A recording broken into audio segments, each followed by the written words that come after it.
afternoon and welcome to the Language Flood Walk for the Integrated Global Learning, which is HASS, Literacy, Digital and Design Technology.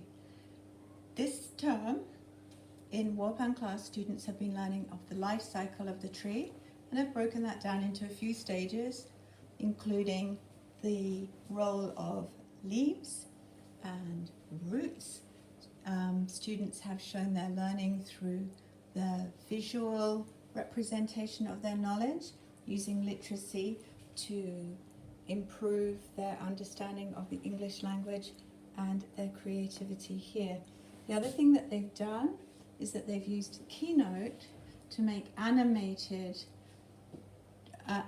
presentations on actually what roots do for the tree and how the life cycle of the tree. Learning about the life cycle of the tree, students are coming to understand the vital role that trees play in sustaining life on this planet for not only ourselves but animals, birds and insects. And we have some beautiful work here that you can have a look through. The other thing that we've done to confirm knowledge is to do some artworks, which was wax relief, watercolor wash, and then using pens or pencils to outline. And the idea was to do mood pieces about trees. And the last thing that we've been doing is working on a story called Once Upon a Tiny Seed, and inspired by the work of Alison Lester when she came to visit, the students are building up a short story about a tree, about a seed that lands on some very hard ground and then grows into a tree. So that's Warpan class for you. In Warpan class this term, students have been discovering the difference between sustainable, non-sustainable or unsustainable, and renewable and non-renewable. Started with a study of the energies. For example, the energy that we get from the sun is renewable, and the energy that we take from the ground in forms of coal, gas and oil is not renewable. And then we went on to look at one aspect. So the aspect that we took on board was fishing, and we looked at how humans feed themselves with fish. And we've looked at 4 types of fishing. We have got posters at the moment for 3 because I haven't finished with it yet. We'll be doing one more.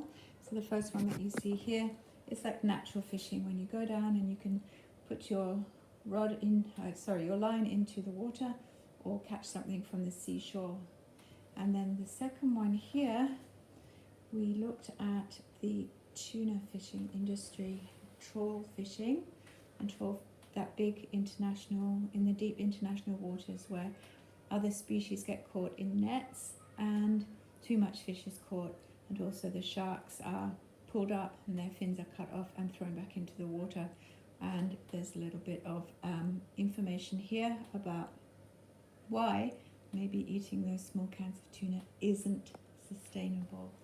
Then we moved on to the fish traps, and after a successful visit down to the Yambiapa fish traps, we were able to show what we had learnt about the fish traps and how that is a sustainable style of fishing. The 4th one, which is missing, is very important because that is actually the sustainable commercial fishing that is done using long lines, also some nets, but that it's done in a way that it doesn't capture fish that are not needed or other animals, and it's done through certification. So that's coming up next. We also took some items from the beach and used them for a still life drawing class. So the outcome of this class is a basic understanding of sustainable, unsustainable, renewable, non-renewable energies with a focus on fishing.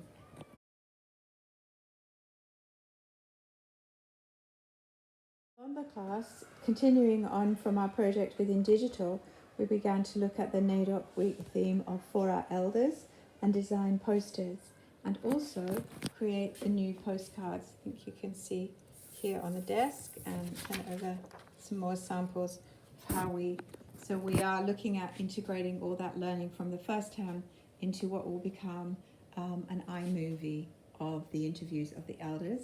So we worked with Apple on that. The other thing that we've been doing in Bomber class, which is not as easy to show, is that we spend half of our class time in a discussion, and it's called Use Your Voice. And we, at the beginning of the class, there's something put up onto the board, which is a little bit controversial. For example, the school should close, there's not enough kids coming, or we don't need to respect our elders, we are teenagers.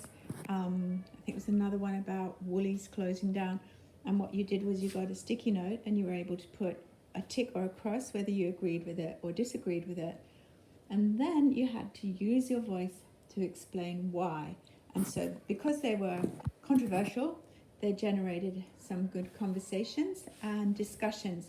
So the idea behind that was to use your voice, articulate your thought, think about why you feel the way you do about something, and respond to it. So that's it's a little less easy to show you that. There was some stuff done on the iPads, which I can set up and leave for you.